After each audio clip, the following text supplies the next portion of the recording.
Buenas tardes a todos. En primer lugar me voy a presentar. Soy Ángela Zúñiga Quesada, pertenezco al Departamento de Responsabilidad Social de Covirán, que forma parte de Fundación Covirán junto a la Escuela de Comercio. Desde Fundación Covirán nos damos hoy las gracias por estar aquí, por confiar en nosotros en talleres y dinámicas como la que nos ocupa esta tarde. Hoy nos acompaña Estrella Rubio Romero. Ella es nutricionista dietista asesora en ADILAC, la Asociación de Intolerantes a la Lactosa en España, que nos impartirá el taller Escogiendo Buenos Alimentos en la Intolerancia a la Lactosa. En este taller vamos a tratar de conocer qué es la intolerancia a la lactosa, por qué se produce en nuestro organismo, qué síntomas aparecen y cómo convivir con ella. Además, incorporaremos aspectos básicos sobre alimentación saludable, equilibrada y basada en materias primas de calidad. Y además añadiremos algunas pinceladas sobre el envasado y el etiquetado de los productos. Ante todo, esperamos que os guste y muchísimas gracias por estar aquí. Estrella, te paso la palabra.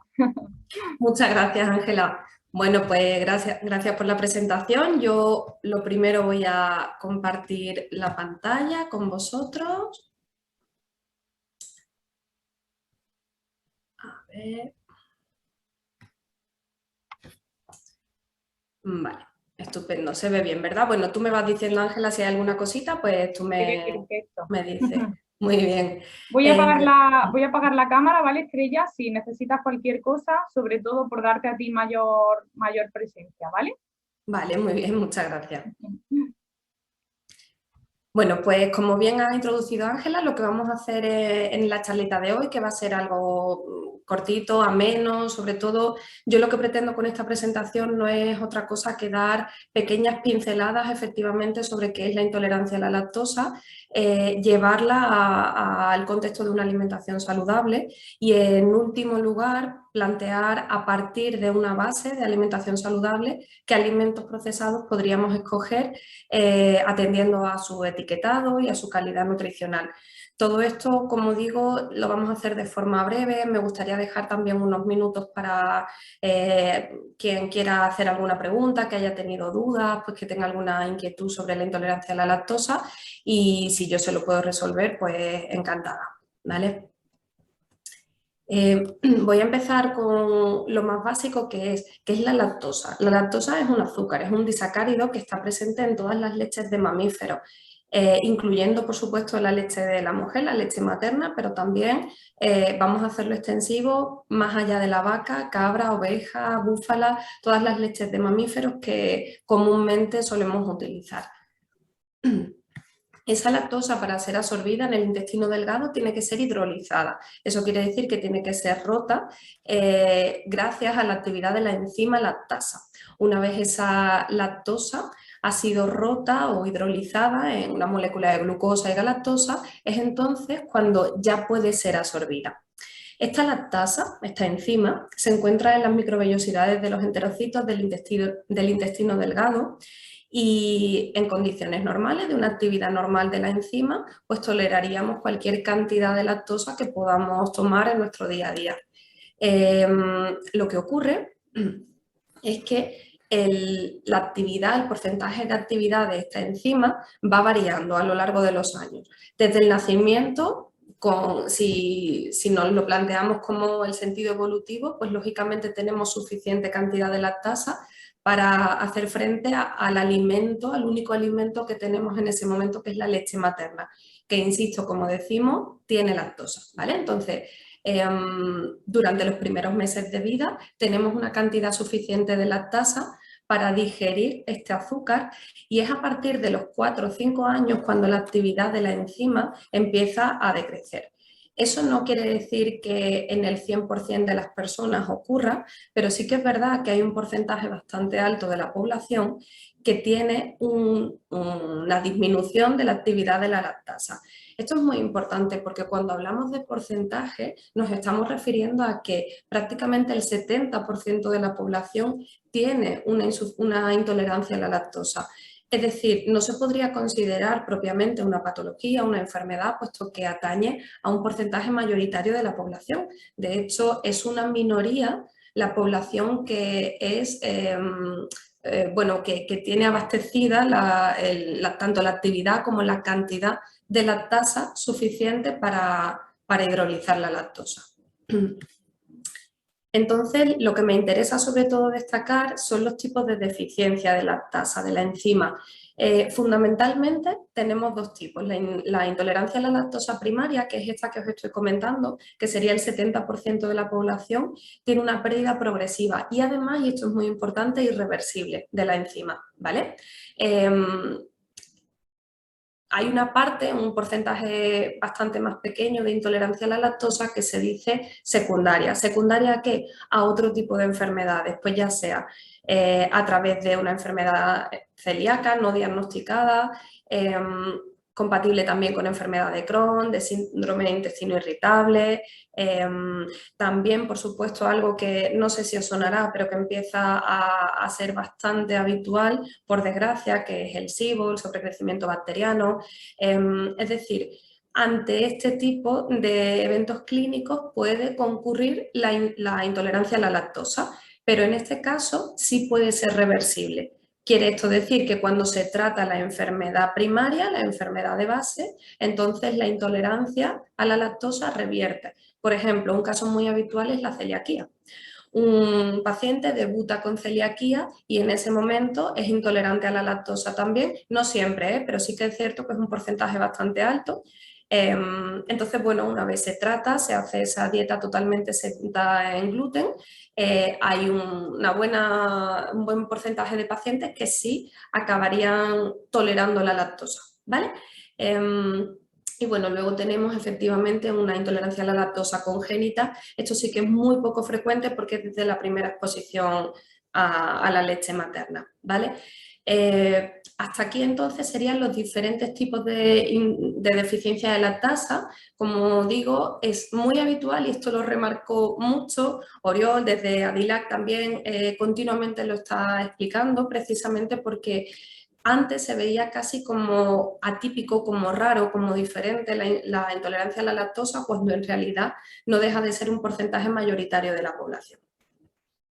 La sintomatología es muy diversa, tanto como personas intolerantes hay. Esto quiere decir que no se puede catalogar en 3-4 tipos de síntomas. Va a variar mucho en función de la persona, va a variar mucho también en intensidad y a lo largo del tiempo. Puede cursar desde dolor abdominal, distensión, ruidos intestinales, flatulencias, gases, diarreas o estreñimientos, también con náuseas, vómitos. Incluso puede ocurrir que sean sintomatologías extradigestivas, es decir, pues se puede ver características dermatológicas, problemas cutáneos, dermatitis y también cefaleas, migrañas, es decir, la sintomatología es bastante diversa. Esto es muy importante también tenerlo en cuenta. En todo momento estamos hablando de intolerancia a la lactosa, pero no de alergia a la proteína de la leche de vaca. Son cosas totalmente diferentes. En el caso de la alergia, se rige por un proceso inmunológico y está referida a la proteína completa de la leche de vaca, ¿vale? En el caso de la intolerancia, como hablaba al principio, es un azúcar, la lactosa, y es intolerancia al azúcar. Y además, sí está sujeto a dosis, es decir, se puede tolerar una cierta cantidad de lactosa que ahora veremos. En el caso de la alergia, la proteína de la leche de vaca no está sujeto a dosis. Si se es alérgico a la proteína, no se puede consumir leche en ninguna de sus variantes. Leche de vaca, en este caso, que sería la proteína de, la alergia. ¿Cuáles son las estrategias que se pueden llevar a cabo desde el ámbito de la nutrición y la intolerancia a la lactosa? Bueno, pues yo en consulta inicialmente lo que hago es evaluar cuál es el patrón alimentario del paciente, aunque por supuesto no todo intolerante a la lactosa tiene que acabar acudiendo a una consulta de nutrición. Lo único que en el caso de sentirse más perdido, de no tener del todo claro cuáles podrían ser los patrones básicos de una alimentación saludable excluyendo los lácteos, entonces la recomendación, por supuesto, parte de acudir a consulta para individualizar la pauta, ¿vale? Entonces, partiendo de la base de una reducción de lactosa, no hay por qué reducir el 100% de la lactosa. De hecho, como perdón, como hablábamos, hay una parte de lactosa que sí podría ser digerida en función también de cada persona. Esto es bastante ambiguo, es bastante cambiante, incluso para la misma persona a lo largo de la vida, a lo largo de la intolerancia, puede fluctuar esa tolerancia, ¿vale? Por tanto, inicialmente yo lo que recomiendo es que se reduzca la lactosa por completo. Esto quiere decir que durante unas cuantas semanas, perdón, desde el inicio del diagnóstico, se elimine la lactosa. A partir de ahí, y cuando la sintomatología haya revertido o prácticamente, entonces podemos empezar a hacer ensayo-error de ciertos alimentos para conocer si tiene tolerancia, si tiene respuesta sintomática a este tipo de alimentos. Recomiendo, por supuesto, en primer lugar, los lácteos fermentados. El hecho, ahora lo explicaré un poquito más en detalle, pero el hecho de ser fermentado hace que ya el contenido en lactosa sea menor. Entonces, pues se puede coexistir con ciertos alimentos fermentados dentro de la intolerancia a la lactosa. Pero fundamentalmente, y esto lo voy a repetir a lo largo de la presentación todo el tiempo, lo que hay que procurar es una alimentación saludable, basada en alimentos, basada en materias primas sin transformar, pero también sin lácteos. Es decir, se puede vivir sin lácteos. Y ojo, que esta cuestión también es verdad que ocupa una parte importante de la literatura científica de con o sin lácteos, incluso en Vox Populi, la leche y toda la sintomatología que puede acarrear. Yo a lo que me estoy refiriendo exclusivamente es que se puede vivir a nivel nutricional quitando los lácteos, y si uno opta por querer tomar una parte de lácteos, pues entonces ahí ya sí tendremos que ir calibrando las dosis, ¿vale? Lo que sí, desde luego, hay que evitar dentro de lo posible es el consumo de ultraprocesados sin lactosa, sin gluten, sin lo que sea. No suelen ser alimentos cuyo perfil nutricional sea muy adecuado. Son alimentos, además, que tienen el reclamo de sin lactosa, facilitan mucho la vida en el día a día, puesto que son alimentos ya preparados para consumir, listos para consumir y sin lactosa. Lo único que ocurre es que cuando leemos la etiqueta, la lista de ingredientes, pues una lista con bastantes aditivos, con bastantes ingredientes prescindibles en una alimentación saludable.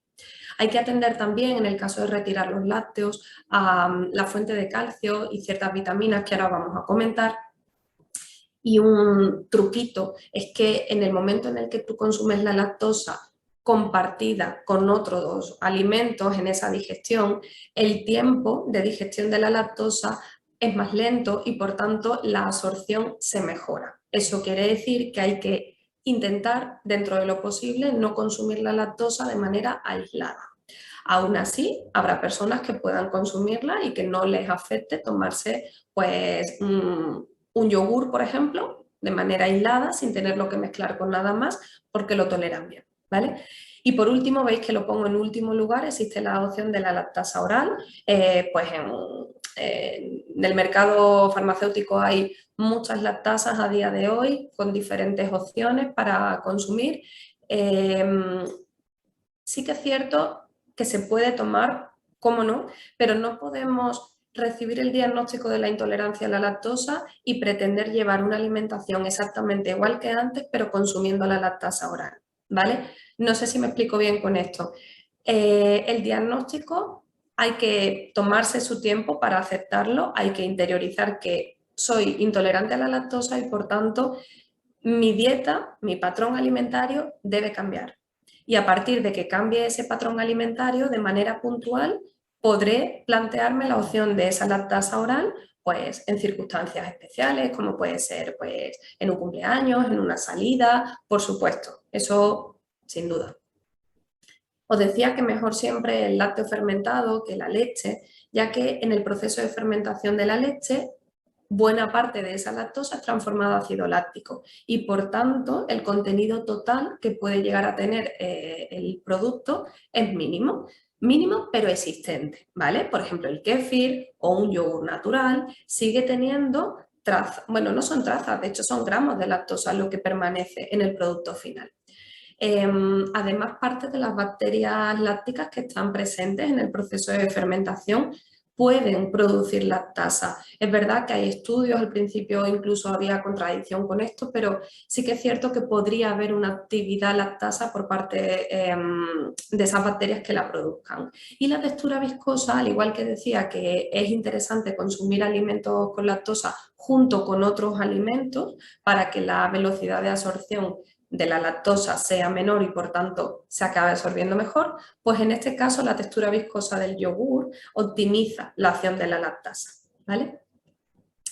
Bueno, esto lo quería dejar así un poco, me encantaría meterme, pero no me puedo meter en mucho fregado sobre todo esto que voy a comentar ahora, lo dejo a modo pinceladas, si tenéis alguna duda al final, pero es verdad que esto es para una charla aparte y es que ocurre con bastante frecuencia que una persona intolerante a la lactosa, a pesar de haber hecho todo lo que hemos comentado, pues no mejora del todo, no mejora nada, mejora a veces, es decir, la sintomatología sigue ahí presente.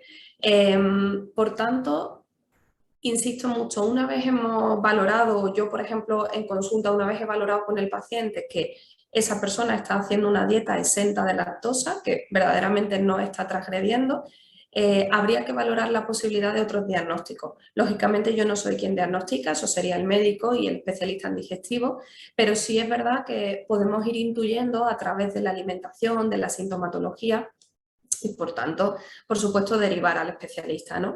Pero puede haber la posibilidad de un síndrome de intestino irritable, el SIBO, el sobrecrecimiento bacteriano que os decía, una celiaquía, una sensibilidad al gluten no celíaca, una intolerancia a la fructosa.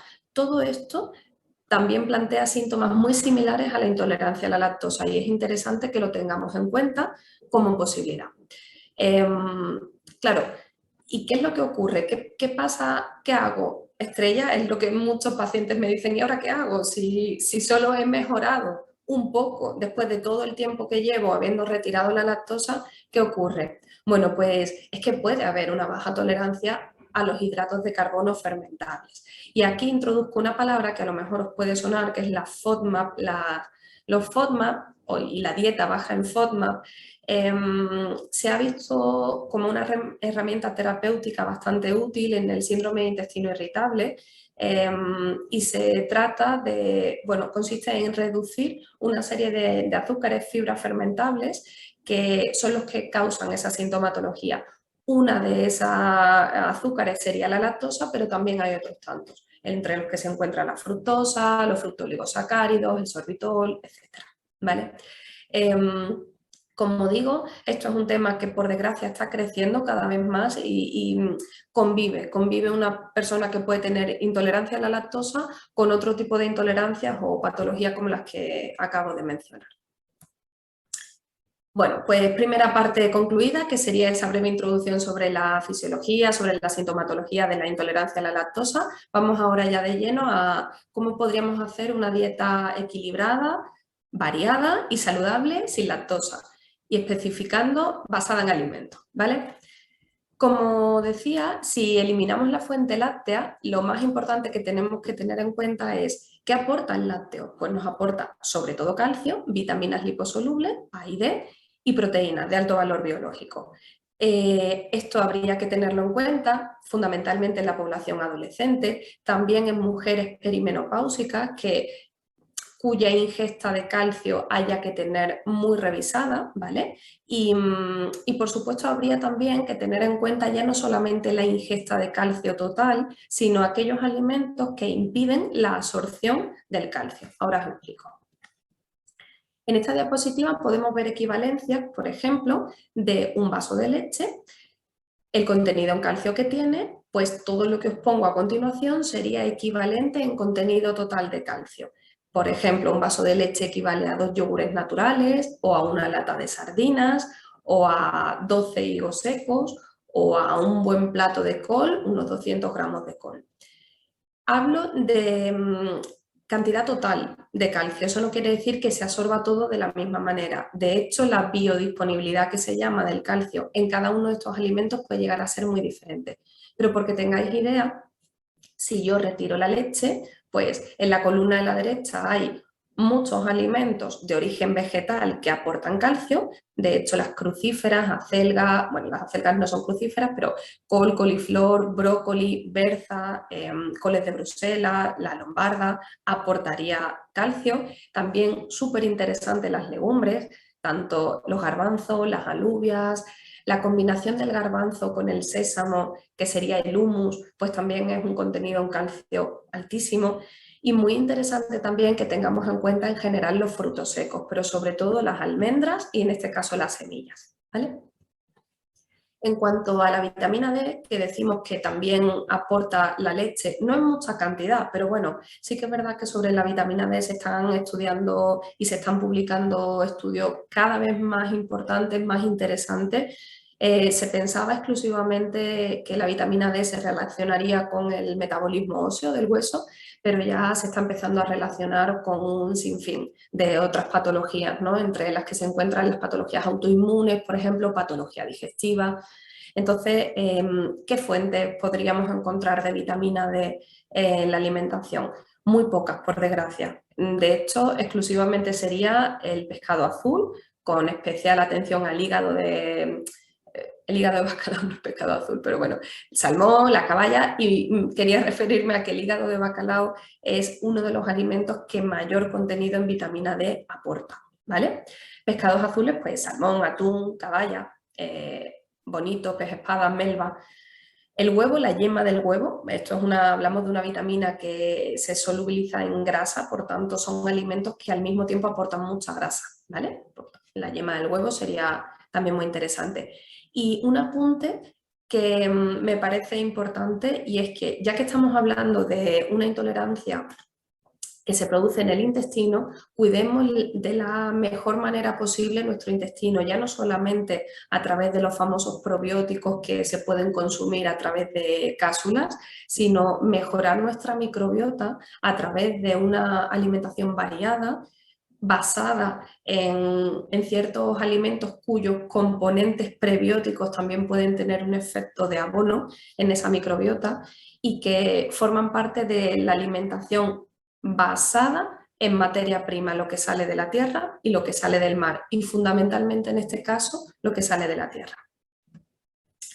Esto es interesante. Yo normalmente me concentro cuando doy este consejo tanto en población adolescente como en mujeres perimenopáusicas, como decía, que hay que atender al consumo de calcio, y es que el consumo habitual, muy frecuente de Coca-Cola, no me estoy refiriendo a tomarte una Coca-Cola un día, sino personas que consumen Coca-Cola a diario, y ya no solamente una, sino varias en el día. Ojo, porque el ácido fosfórico de la Coca-Cola compite por la absorción, es decir, a mayor ingesta de ácido fosfórico, menor absorción de calcio, ¿vale? Genera una descalcificación ósea, y esto es muy importante, básicamente porque el ácido fosfórico promueve que el calcio se excrete a través de la orina, ¿vale? Entonces, no se trata de, bueno, bebo mucha Coca-Cola y entonces a cambio bebo mucha leche. No, vamos a reducir, por favor, la ingesta de este refresco en cualquiera de sus versiones. Cero sería exactamente lo mismo, aporta el ácido fosfórico igualmente,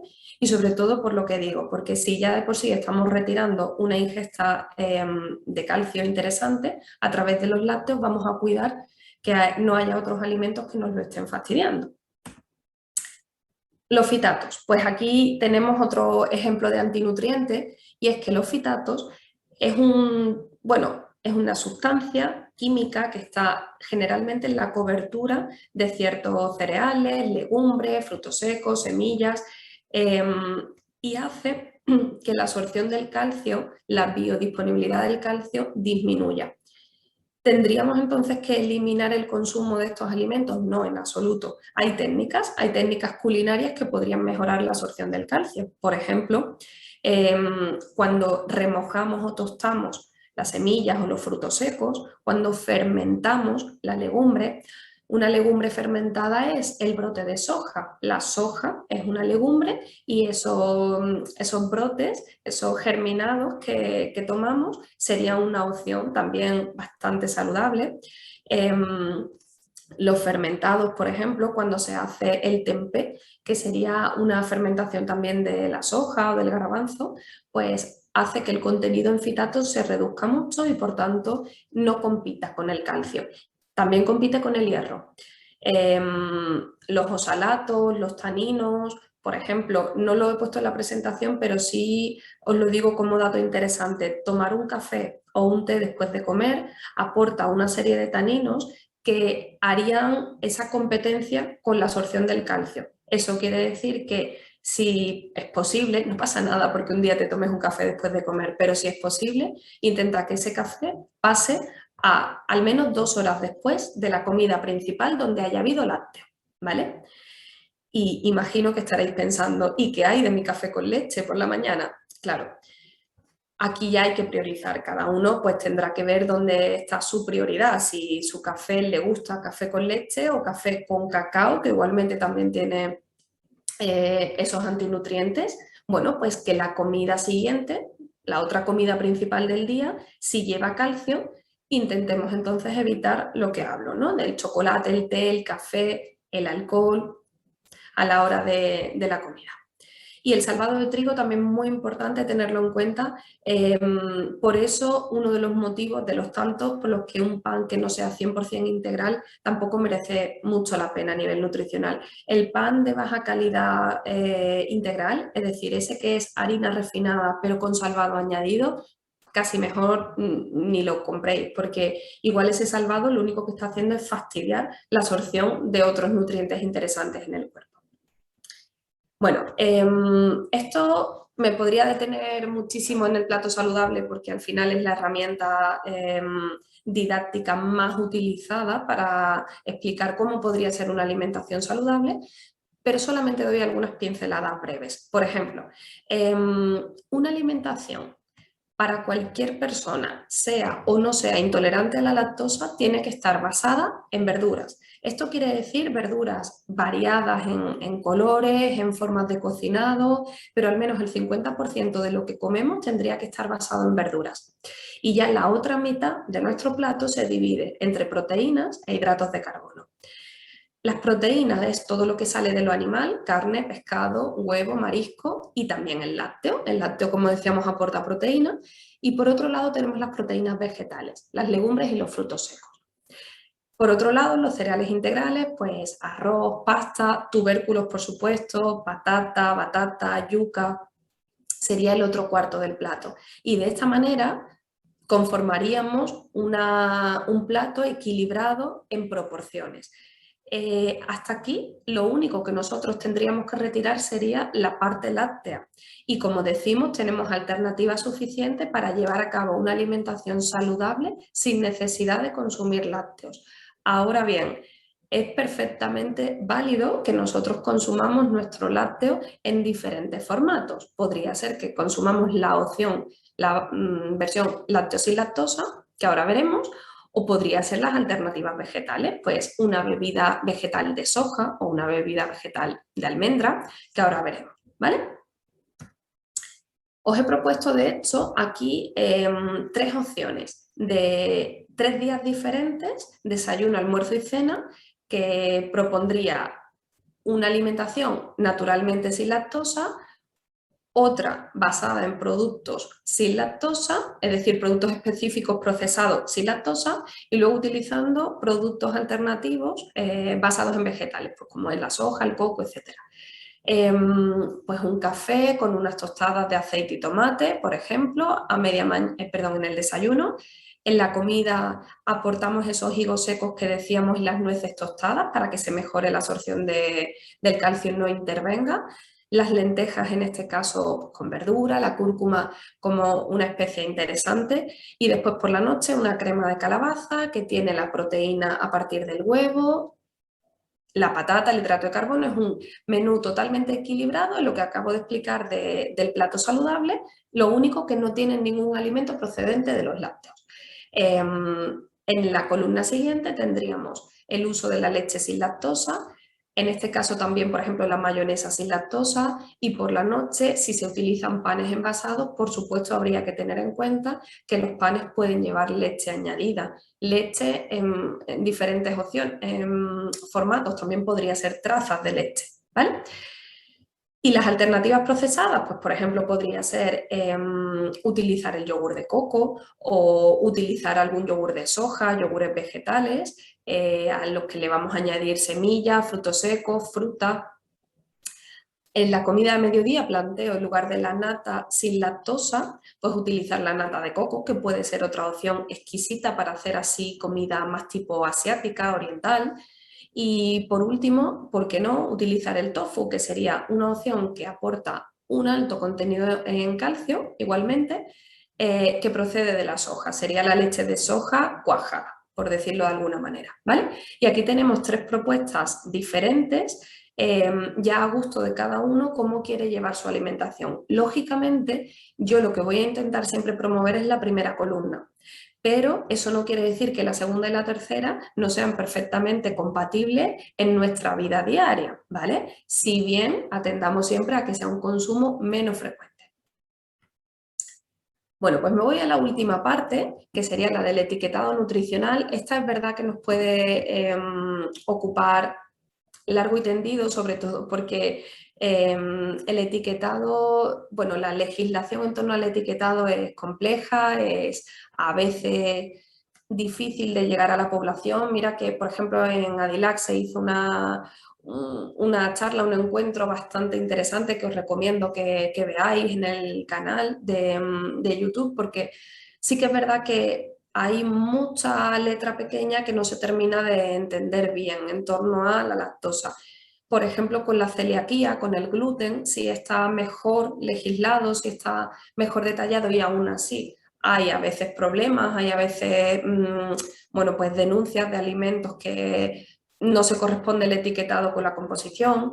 Bueno, pues vamos a intentar ir a lo más sencillo, a lo más básico del etiquetado nutricional para una persona intolerante a la lactosa.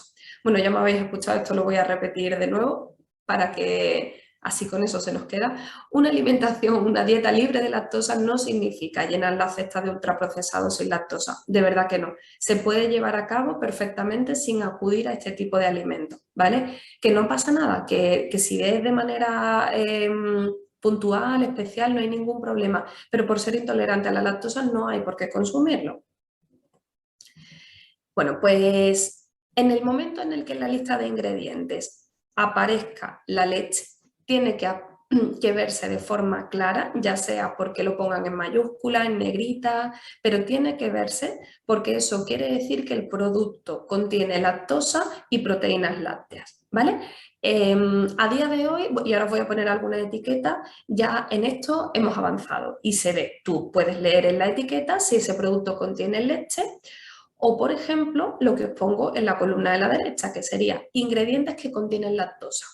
Además de la propia palabra lactosa, el monohidrato de lactosa, el azúcar de la leche, sólidos lácteos, el suero de leche, lactosuero, grasas de la leche. Y el lactitol, cierto es que no es obligatorio, no es de obligado cumplimiento, que eso es otra de las cosas de letra pequeña, ¿vale? Hasta aquí entonces sería lo que es obligatorio que aparezca en el etiquetado si es que el producto tiene en su composición final alguno de estos ingredientes, ¿vale? Vemos aquí en la imagen de la izquierda, en este caso en lugar de mayúscula lo han puesto en negrita, es un chocolate que lleva azúcar, leche en polvo, mantequilla, nata, lactosa, grasa láctea, soja. Bueno, la leche en polvo también sería, no está en negrita, pero igualmente sería otro de los ingredientes, ¿vale? Que contiene leche. En el caso de la etiqueta de la derecha, del caldo de pollo deshidratado, pues igual, vemos que la lactosa está en mayúscula. En realidad ya no solamente la lactosa, sino el resto de los alérgenos, pues como puede ser el trigo, la cebada, etcétera, ¿vale? En cualquier caso, sí que podemos ver de un vistazo claramente si este producto tiene o no tiene lactosa, y en ambos casos la lleva. Ahora bien, y aquí vamos a la cantidad de letrita pequeña. Hay que tener especial atención a muchos detalles. El listado de ingredientes que os acabo de explicar, es decir, esto que aparece tanto en negrita como en mayúscula, sería la obligación de presentar de manera bien visible al consumidor cualquiera de los 14 alérgenos principales, incluyendo la lactosa. Hasta aquí bien y sería lo fácil. ¿Qué pasa? Que existe también el etiquetado precautorio de alérgeno. ¿Y eso qué es? Bueno, pues eso es que como el fabricante no puede garantizar la ausencia de leche por una posible contaminación cruzada, porque no ha podido, pese a que lo ha intentado, ¿vale? O sea, porque la ley obliga, lógicamente, a que se haga a través de análisis, de puntos de control, etcétera, para que finalmente ese producto estuviera exento de lactosa. Si no lo puede garantizar, si finalmente no conoce si este producto podría tener trazas, pues entonces puede aludir al etiquetado precautorio, que es esa famosa frase de puede contener trazas de leche, puede existir una contaminación cruzada de leche por elaborarse una planta, ¿vale? Esto suele ser la ambigüedad máxima del consumidor. ¿Qué hacemos? Si yo leo en esta etiqueta este comentario, esta precaución, ¿qué es lo que hago? ¿Compro o no compro el producto? Ante la duda, nunca se compra ese producto. ¿Qué ocurre? ¿Os acordáis cuando al principio decía que la sintomatología va a depender mucho de la persona y que es muy diverso y que una intolerancia a la lactosa está sujeta a cambios a lo largo de la vida, de la propia persona? Pues si yo, por ejemplo, me he analizado, me he visto que no puedo consumir estas galletas, que aunque solamente sean trazas, yo sé que me las como y me sientan mal, lógicamente tengo que tener una especial atención hacia las trazas. Hay otras personas que no necesitan atender a eso porque lo único que necesitan quitar para que no tengan sintomatología es la lactosa visible, que sería un vaso de leche, por ejemplo. No toman leche, pero sí pueden tomarse un trozo de queso de cabra curado o sí pueden tomarse un yogur blanco, ¿vale? Sin embargo, esto tiene que ser comprobado de manera individual y, por tanto, la recomendación general tiene que ser la de ante la duda no lo compres. ¿Cuál sería también la recomendación? Vete directamente a aquellos alimentos de base, o sea, primera opción, alimentos que no contienen lactosa de manera natural, como acabamos de hablar. Y es todo aquello que sale de la tierra y sale del mar, a excepción de la leche y sus derivados, ¿vale? Nada de eso contendría lactosa. A partir de ahí, vamos a nuestro listado de ingredientes y si yo veo que hay algún alimento, perdón, algún ingrediente que se refiere a lactosa, no lo compro. Y luego tendríamos también algunos sellos específicos o atributos diferenciados, que sería que el fabricante puede añadirle a su producto, pues por ejemplo, el sello de no lactosa o un producto libre de lactosa, expresando de manera manifiesta que está ausente o que garantiza la ausencia de esa lactosa, ¿vale? Os pongo este ejemplo, pues de la leche sin lactosa de Covirán, en este caso, ¿no? El sello de Adilac que aparece en esta caja de leche garantiza que el producto cumple con todos los requisitos exigidos por Adilac. ¿Y cuál sería? Pues que ese producto contenga menos de 0,01 gramos de lactosa por 100. Este límite es el límite más riguroso que existe actualmente en la Unión Europea. De hecho, lo contemplan solo algunos países, entre los que se encuentra España. Es decir, la Ecosán en España considera un producto libre de lactosa cuando está por debajo de 0,01. Se consideraría sin lactosa. ¿Qué ocurre? Que esto de momento no es obligatorio. Es decir, ahora mismo la legislación europea no obliga a que haya un consenso en torno a la denominación sin lactosa o bajo en lactosa. Esto lo convierte en un auténtico caos, claro, a nivel de Europa. Si nos ceñimos a España, que es en este caso donde nos encontramos, pues tenemos que un producto sin lactosa, denominado como tal, sería aquel, esperad un segundo porque yo creo, aquí está, yo creo que sí que lo había puesto. En España un producto sin lactosa es aquel que acredita la ausencia de lactosa o que contiene menos de 0,01 gramos por 100 de lactosa. Y un bajo contenido en lactosa sería aquello que se sitúan por debajo del 1%.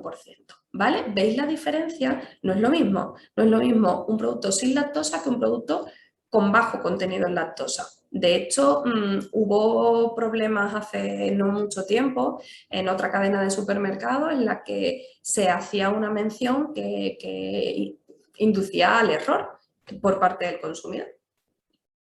Entonces, como en la Unión Europea no está armonizada la cantidad de lactosa residual permitida para esas denominaciones, de momento nosotros nos regimos por, como lo llamaron ellos, orientaciones no vinculantes, que en este caso sería lo que os acabo de explicar. Por confirmaros lo que os digo del sello de no lactosa de Adilac, pues también hay un buscador en la página web de Adilac donde podéis ver todos aquellos productos que no contienen lactosa y además los productos que contienen el sello. En Covirán, por ejemplo, le he estado echando un vistazo y ahí pues, puede conseguir fácilmente a través de la web un listado en PDF de todos aquellos alimentos, productos procesados que contienen el sello de Adilac, ¿vale?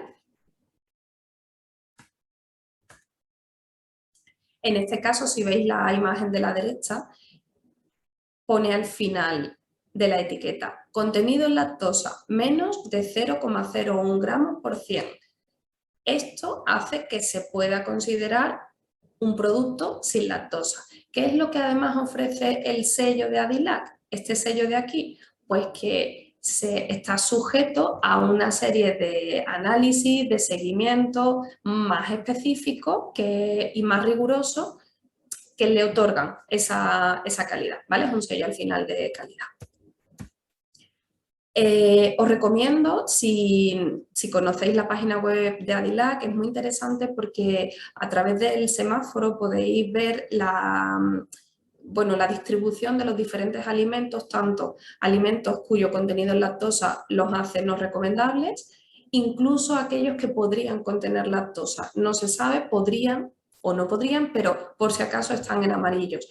En amarillo. Esto es súper interesante a la hora de familiarizarse con aquellos alimentos que en el día a día podemos consumir sin ningún problema y otros con los que tenemos que tener mucho más cuidado y atender al etiquetado, ¿vale? Igual, a esto me refería con el buscador de productos en la misma página web, pues escribe, ahí aparecen, por ejemplo, todos los productos de Covirán, bueno, todos aquellos que tienen tanto el sello como el sello de no lactosa, como la información del fabricante que ha enviado a Adilac diciendo, garantizando que su producto no contiene lactosa, ¿vale? Hasta aquí sería un poco lo que yo quería explicar en torno a la etiqueta. Creo de todas formas que sí, voy a parar aquí.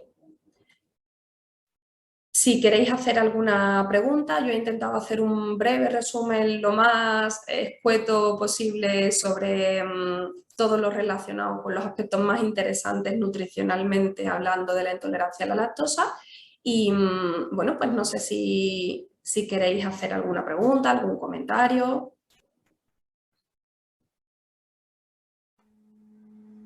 Muchas gracias, Estrella. He publicado, mientras estabas tú comentando tu presentación, he hecho un comentario en el chat para todos donde he especificado cuál es el enlace web de nuestra página, donde efectivamente se pueden consultar todos los productos de Covirán para intolerantes a la lactosa o bien productos sin lactosa. Perfecto, muchas gracias.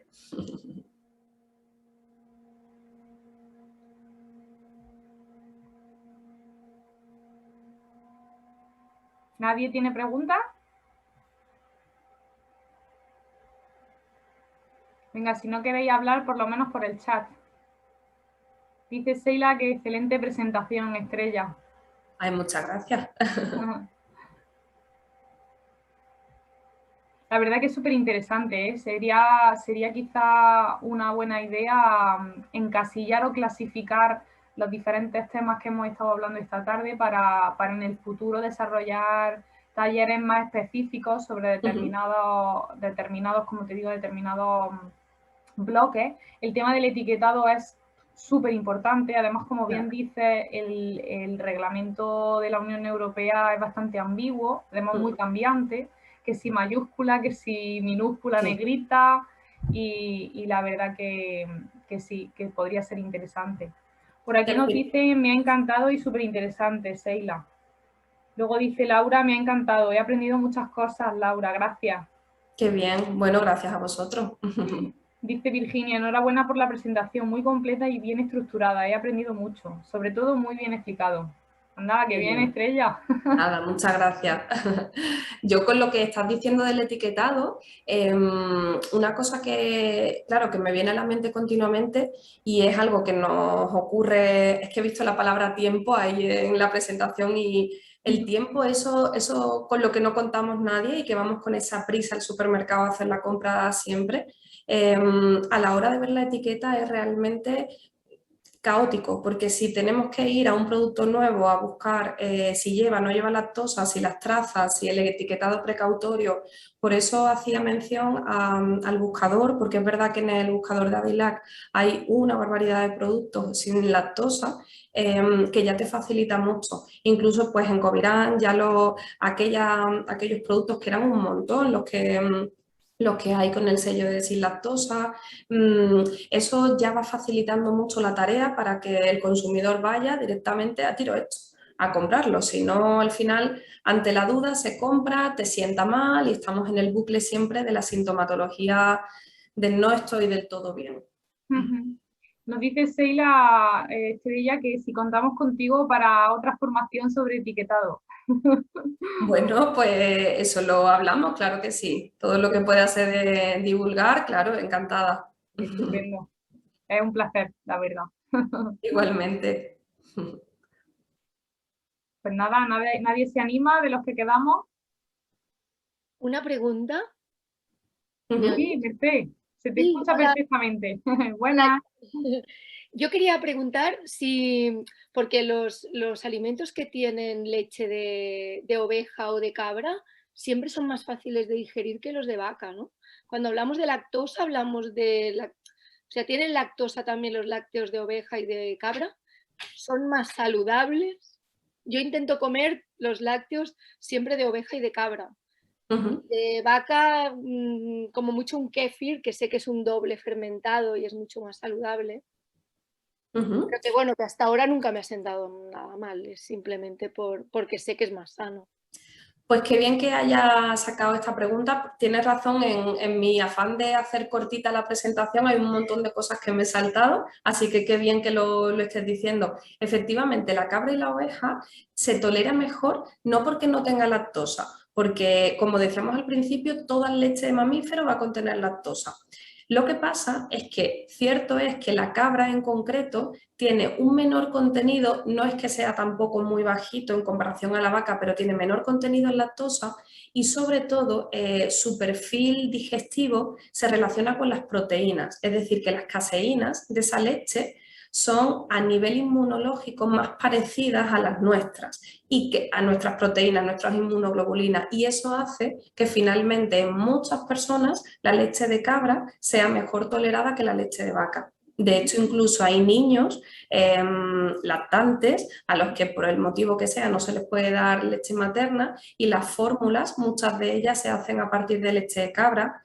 Y bueno, y aprovecho para decir que en la Universidad de Granada, en la Facultad de Farmacia, se hacen estudios, vamos, yo recuerdo cuando estudié la carrera allí, precisamente sobre la leche de cabra, avances súper interesantes que sí, que hace que sea un producto de buena calidad, pero eso no quiere decir que se pueda consumir todo el mundo, ¿eh? O sea, un intolerante a la lactosa igual puede sentarle perfectamente igual de mal la leche de cabra. Muy bien, gracias. Nada.